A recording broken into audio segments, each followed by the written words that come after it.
Once again, here we are in take two. I don't know. I don't know what happened to the first one. Machine did funny things. But anyway, we'll try it again, okay? Um, First of all, um, you wrote very good essays last week, despite the fact that you didn't have one of my highly professional videos to guide you through it, okay? Um, it was like it was time for a break, for you. So you didn't have to watch me last week, and I'm sure you didn't mind that a whole lot. But your essays were really to the point. Your essays were so good. For me, I am more than pleased with the work that you're doing. I'll try to catch up on the grading. I mean, I have them all graded. I just haven't put them in Moodle Gradebook yet. But I'll try to get that all caught up this week, so that by the weekend you'll be able to see what your grades are all the way along. But everybody's working at an A level. Um, it's really, really good. And can everybody earn an A? What the heck? It wouldn't be the first time. Well, it might be the first time. Yeah, it might be. But whatever happens, happens. Okay, I'm not going to worry about it. Okay, now, but a couple of you in your comments are getting a little weak. Okay, be willing to go into your comments. Be willing to really say, don't just say, oh yeah, I'm so pleased with the way you write. Wow, and this was another great essay. Don't do that. Really say something, okay? Um, Something else is that some of you are so pleased with the comments that students are making on your comments that um, that you comment, you say thank you to them, okay? And that's beautiful and it's wonderful.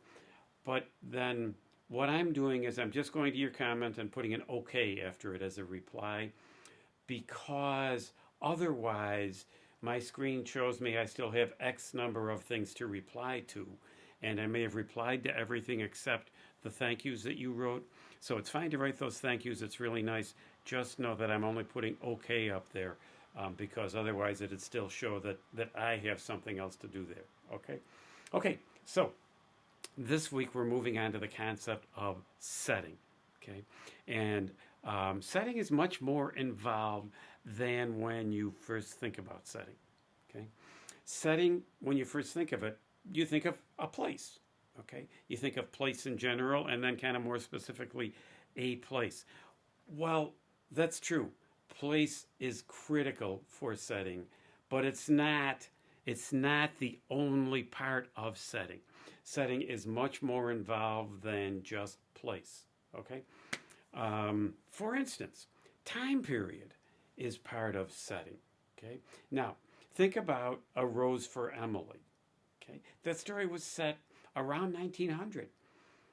If somebody decided they didn't want to pay their property taxes today, would they be arrested? I don't know, but they'd be taken to court, and eventually they would be evicted. In the days when A Rose for Emily is set, first of all, they were trying to be very courteous to a Southern woman, okay?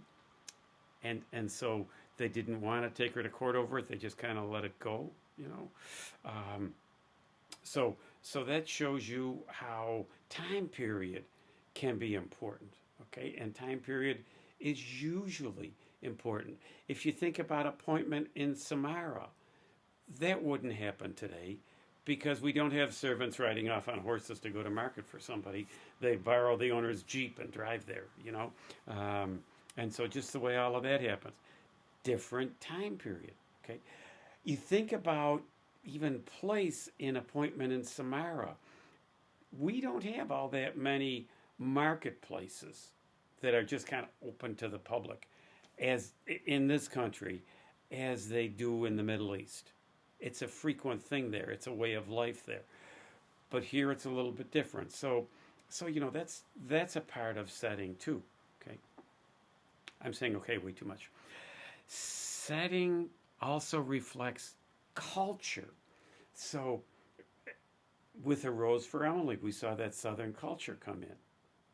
If that same thing happened up north, you wouldn't see that kind of courtesy. Up north, we're get things done and go on to the next. Down south, people are more interested in how other people feel, and they're more interested in not offending people. That's a part of setting. Weather can be a major part of setting. You could tell a story about going to Hoover Beach, let's say, for a nice walk in June or July and talk about how beautiful it is with the lake there and maybe watching the sunset over a beautiful lake area that's peaceful and calm and seeing the reflection on the lake.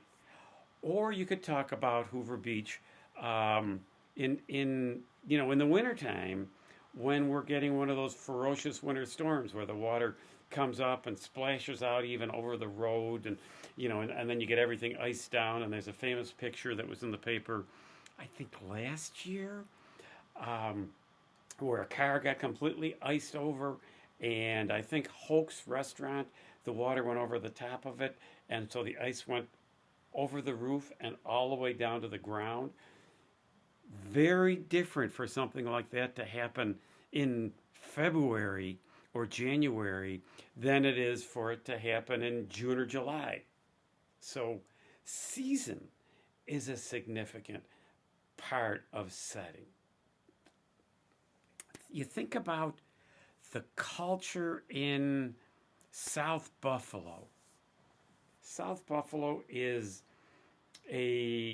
gotten to be a pretty high geared area. 50 years ago, South Buffalo was a pretty high geared area. It's full of people who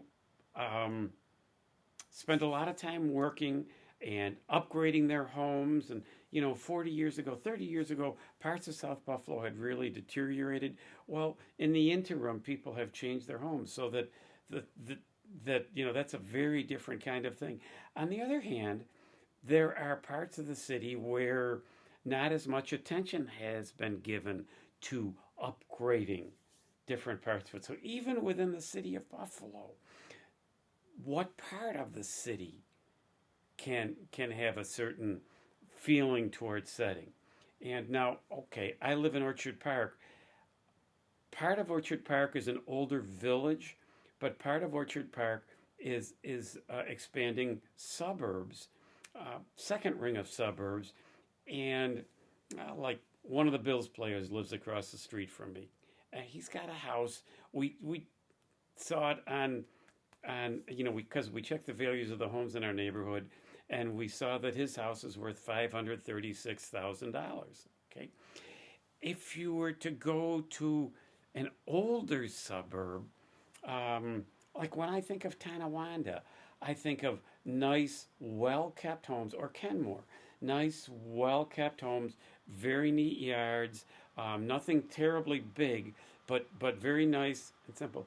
And the homes generally probably sell for a little under $200,000. So we have a difference in setting between parts of the same county here in Western New York. Okay, so we have time period, we have weather, we have season. I mean, like January this year, it was winter, but in January, most days we were above average temperature wise. The roads were clean every day. I'm a runner and I could run on clean roads day after day after day. And then we got to the last week in January and it hasn't stopped snowing since. It snows every day. There's been 1 or 2 days where I could be on the road. Otherwise, I'm on my treadmill all the time. And that drives me crazy because I have to work so hard on a treadmill. It's a lot harder on a treadmill than on the road, I'll tell you. Because when you're running on a treadmill, you set it for a certain pace. When you're running on the road, your body says slow down, and you slow down a little bit. When you're running on a treadmill, you can't do that unless you change something. So, it's different. So even January to February, even though same season, it's a different setting, okay? So I want you to see that setting is really multifaceted. What could happen in a story today is going to be very different from what could happen in a story 150 years ago, okay? So, we see this kind of thing in setting. Now, there are, I told you, some of you have book edition 11 of the Compact Bedford Introduction to Literature, and some of you have edition 12, okay? Well, I'm going to give you two stories to read in setting, and each of you is going to have to go online for one of the two stories. Okay? So, um, those of you who have edition 11 have Jack London's short story, To Build a Fire. Okay?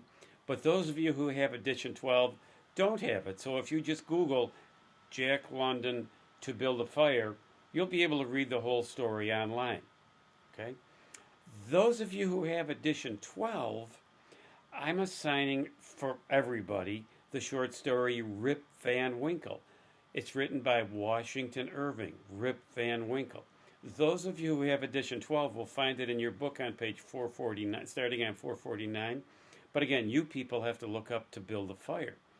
Those of you who have edition 11 will have to Google in Washington Irving and Rip Van Winkle to be able to read that story, unless you have it in another work, because it's a pretty famous story, as is To Build a Fire.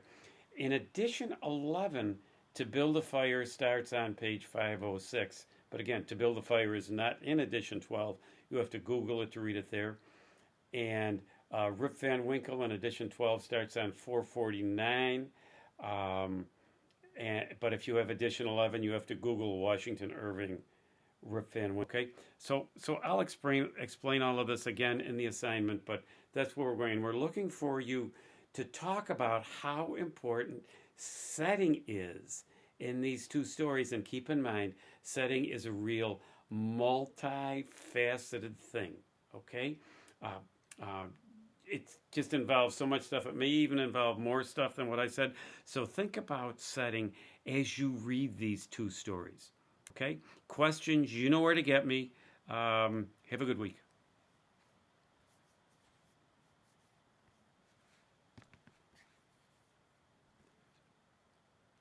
Ha!